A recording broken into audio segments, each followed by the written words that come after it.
29 मई 2025 की सुबह वृंदावन के पास बरसाना में एक साधु आराम से चाय की चुस्कियां ले रहा था। माथे पर तिलक, लंबी दाढ़ी और प्रवचन देने वाले हाथ, लेकिन हकीकत में ये एक की कोई बाबा नहीं बल्कि एक खून का आरोपी था।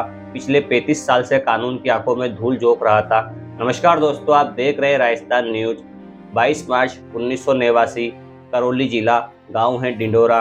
डिंडोरा गांव में दोपहर का सूरज तप रहा था। बुजुर्ग राम भरोसे प्रजापत अपने बेटे विजय सिंह के साथ कुएं पर मवेशियों को पानी पिलाने गए। वो गांव शांत था, लेकिन हवा में तनाव था। जैसे ही राम भरोसी ने कुएं में पानी निकाला, रणवीर जाट, उसका और साथी नानागा जाट वहां पहुंचे। उनकी आंखों में नफरत थी। तो इस कुएं पर पानी नहीं भर सकता, रणवीर ने जातिगत टिप्पणी के साथ चिल्लाया। सरकारी कुआं है जो सबके लिए था। उसी दिन नफरत का अखाड़ा बन गया। राम भरोसे ने जवाब दिया, ये सरकारी कुआं है, किसी के बाप का नहीं। बातों से धक्का मुक्की शुरू हुई। रणवीर ने राम भरोसी को धक्का दिया और गुस्से में राम भरोसी ने जो भी जवाब दिया, गांव वाले इकट्ठा होने लगे। तनाव बढ़ा, लेकिन रणवीर और नानागा वहां से चले गए। सबने सोचा मामला खत्म हो गया। 10 मिनट बाद शांति टूटी।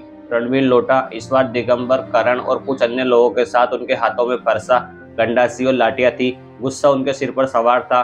बिना चेतावनी रणवीर ने राम भरोसी के सिर पर गंडासी से वार किया। राम भरोसी खून में लथपथ जमीन पर गिर पड़े। भीड़ ने उनके परिवार को हमला किया। चीखें गूंजी, लेकिन कोई बचाने नहीं आया। राम भरोसी को अस्पताल ले जाया गया, लेकिन उसकी सांसें थम गई थी। गांव में डर का साया छाया। राम भरोसी के परिवार ने हिंडोन कोतवाली FIR नंबर 181 दर्ज की। IPC की धारा 147, 148, 307, 302 के तहत दंगा और हत्या का आरोप लगाया। पुलिस ने सभी को गिरफ्तार किया, जिसमें रणवीर भी था, लेकिन 1991 में उसे जमानत मिल गई और वह गायब हो गया। 35 साल तक रणवीर फरार रहा। उसे भगोड़ा घोषित किया गया, लेकिन वह पुलिस की फाइलों में एक नाम बनकर रह गया। 31 अक्टूबर 2017 को कोर्ट ने उसे हत्या का दोषी ठहराया, पर सजा नहीं सुना सकी क्योंकि वह था ही नहीं। पुलिस ने उसे ढूंढा, इनाम घोषित किया, लेकिन कोई सुराग नहीं मिला। गवाह बूढ़े हो गए, कुछ मर गए। राम भरोसी का परिवार निराश हो चुका था। 2025 में सुरोट थाने की एक पुरानी फाइल खुली। SHO महेश कुमार मीणा, DSP गिरधर सिंह ने केस को अंजाम तक पहुंचाने की ठानी। पुराने रिकॉर्ड, गवाह और टेक्नोलॉजी की मदद की से रणवीर को तलाश शुरू की गई।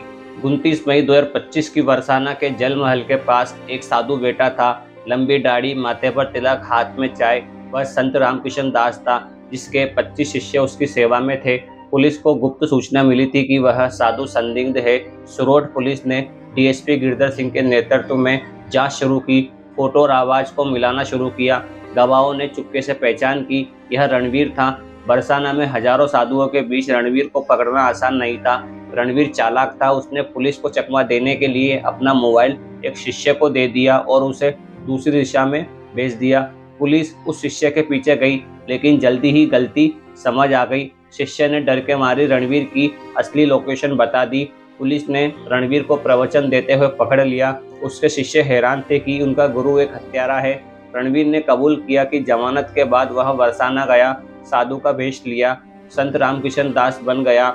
उसने गोवर्धन, जूनागढ़, हरियाणा और हिमाचल में डेरे बदले, पूजा पाठ कराया और भक्त बनाए। उसने कोई अपना स्थायी मोबाइल नंबर, पहचान पत्र या बैंक खाता नहीं रखा। डर के साए में वह सादगी का नाटक करता रहा।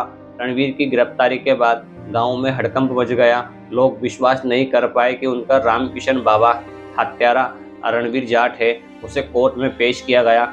चूंकि 2017 में उसे दोषी ठहराया जा चुका था, जल्दी सजा सुनाई जाएगी। धर्म का चोला पहनकर कोई पाप नहीं छिप सकता। कानून की आंखें देर से खुलती है, लेकिन जब खुलती है तो न्याय जरूर मिलता है। धन्यवाद दोस्तों। अगर आपको हमारी कहानी अच्छी लगी हो तो चैनल को लाइक करें, सब्सक्राइब करें और शेयर करें।